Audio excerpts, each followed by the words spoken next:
Gemini, Sun, Moon, and Rising.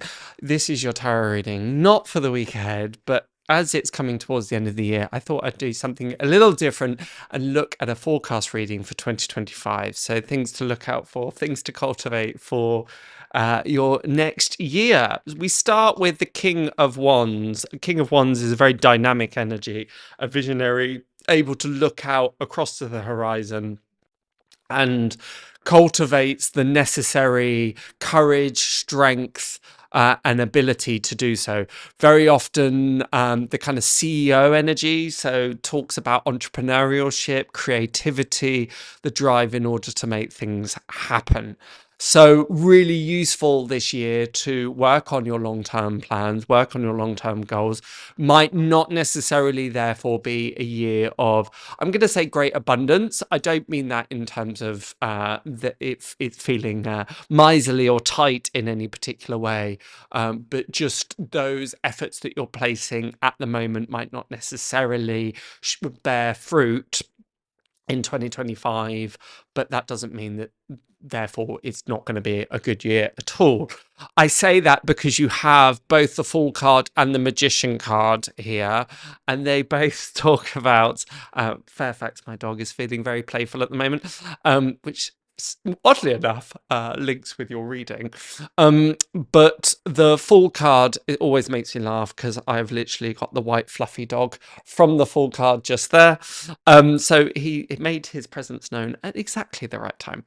Fool card is about new beginnings, feeling excited and enthusiastic about new beginnings, although we may not necessarily have the required expertise.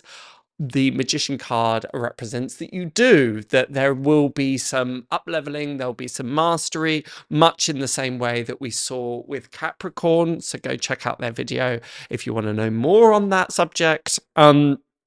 But particularly this combination of the King of Wands and the Fool speaks to me very highly about enthusiasm, about excitement, about going out into the world and getting things done and bringing your message and, okay, that's my idea, I'm going to go off and do it. The Fool card very much represents the first step of a journey. So it's like, I want to get there. Okay, I'm going to take the first step in order to do it. Which is great because whereby there may have been things that have been holding you back up until this point, where there might have been self-doubt or not being quite sure on exactly what it is you want.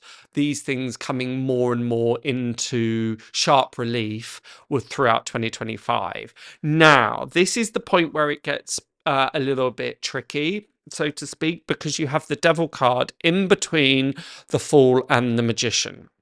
Now, I'm going to speak quite a lot about the Devil card within the year, not because it's a bad year. You know, the Devil is one of my favorite cards, as I'm sure you've heard me mention before, not because I'm a Satanist in any shape or form, but it indicates what isn't working. It indicates our fears. It indicates sometimes our shortcomings. There is sometimes a naivete with the Fool card, this assumption that everything will go right, everything will go our way. All I need to do is just have the confidence and go out into the world and it will all come for me. Come to me. And there's the Devil is kind of there going, no, don't count your chickens, don't just assume that it's all going to fall into your lap.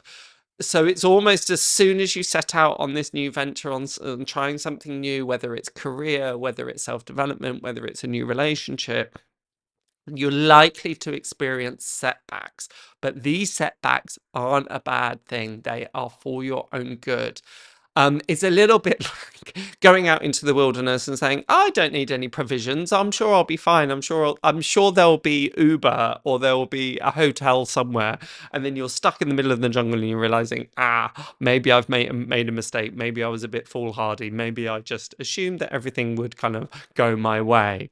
So this is slightly a toughening up And I say it with great love, I say it with great care, but it's just those times where you're making assumptions or you just assume, I've got this in the bag. Now, there's a difference between arrogance and confidence, or there's a difference between naivety and confidence. I want you to be confident. I want you to have that self-belief. I want you to shine that light. These are what these two cards represent. So it's not about holding back. You're fooling yourself. You're being quixotic. You're being unrealistic in any shape or form. It's just your expectation of what that path might look like could at times be a bit unrealistic, and that those times are when you might have the bump in reality.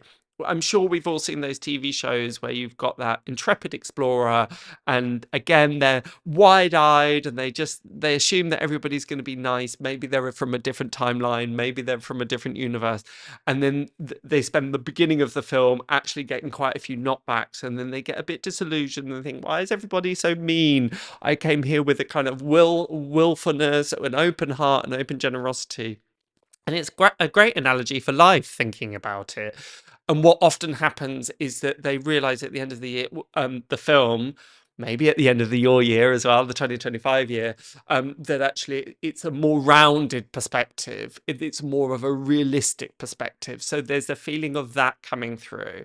And because of that realism, it's like, oh, okay, now I understand it in a different way. I'm more wise, I'm more sensible, I'm more level, and more grounded than I perhaps was when I entered when I entered into the year. So it's a bit of a balancing act. It's like, I don't want to dissuade or dismay any of your hopes and dreams, because I think they're great.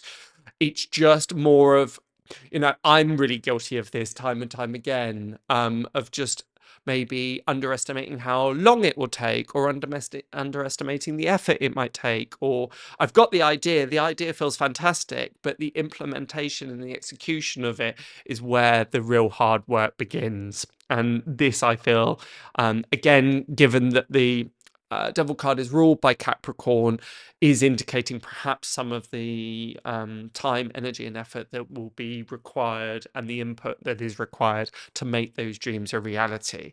Part of that is you might find it within the Magician of the question to ask yourself: do I have the requisite skill set in order to get these things off the ground? Am I experienced enough? Do I know enough about this?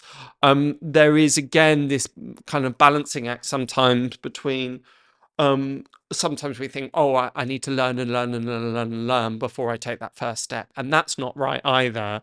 But also, we can't walk into the desert without a map. So it's using that level of discernment. So if you do find yourself wanting to achieve certain things, you've got a vision of certain things, and it isn't quite happening in the way that you'd like, one of the questions to ask yourself is, do I know enough about this? Do I have the aptitude? Do I have the skill set for this? And if not, how do I then cultivate that within myself in order to achieve my goals? So perhaps a good year for learning, a good year for mastery, a good year for expanding your horizons, but not only in terms of what you're looking at in the long term, but also how to do that. This links very, very well with your oracle card.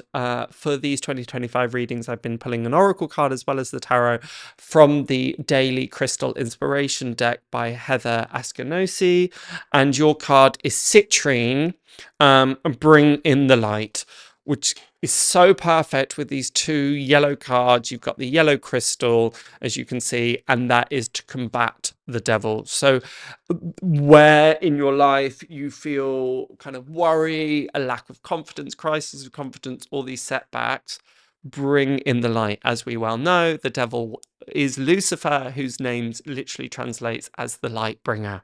So bringing lightness to dark situations through hope, through confidence, through reassurance. Citrine governs the solar plexus, which governs our sense of identity, our self-esteem, the energy we need to move forward. So these themes coming up quite strongly for you next year. It's not that you'll have a crisis of confidence or a crisis of identity by any means, but moving towards shoring those up. At any point where you are finding yourself questioning, can I do this? Am I fooling myself? They aren't necessarily bad questions. I would invariably say the answer is yes, you've got this. Yes, you can do this. Yes, you've got the. But the fact that you're asking those questions is showing that you're going outside of your comfort zone and you are exploring new aspects of yourself. They aren't inherently bad questions. We also have the Eight of Wands in your year, so lots and lots of things going on. At times that may feel a bit overwhelming.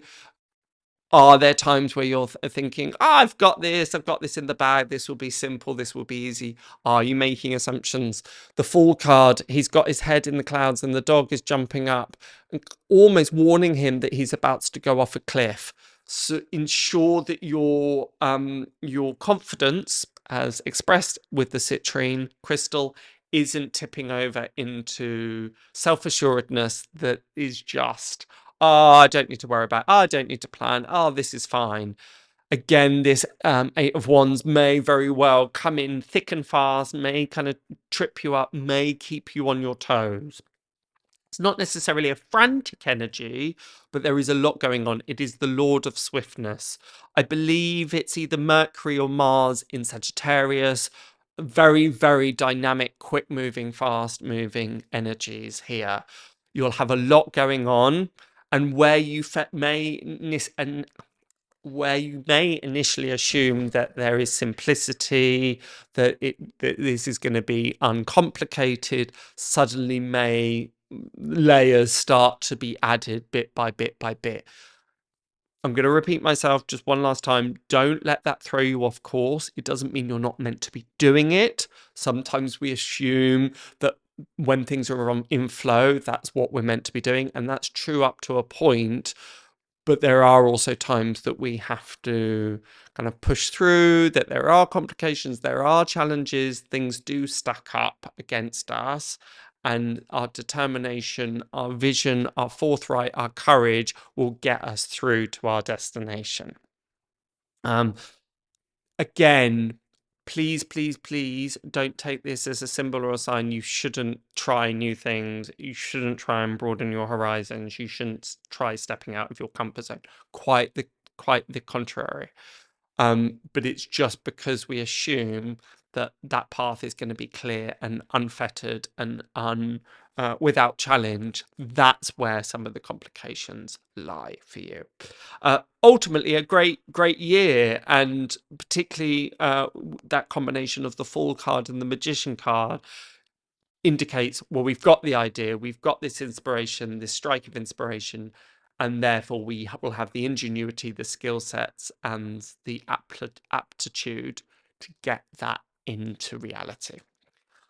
Okay, so I hope that helps. If you're hoping for more detail, more insights, you're wanting a little bit more, then I'd highly, highly recommend that you go and look up your ascendant, moon, and sun sign to get a more 360 view of what 2025 might bring you.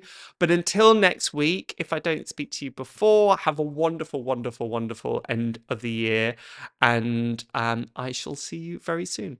Bye for now.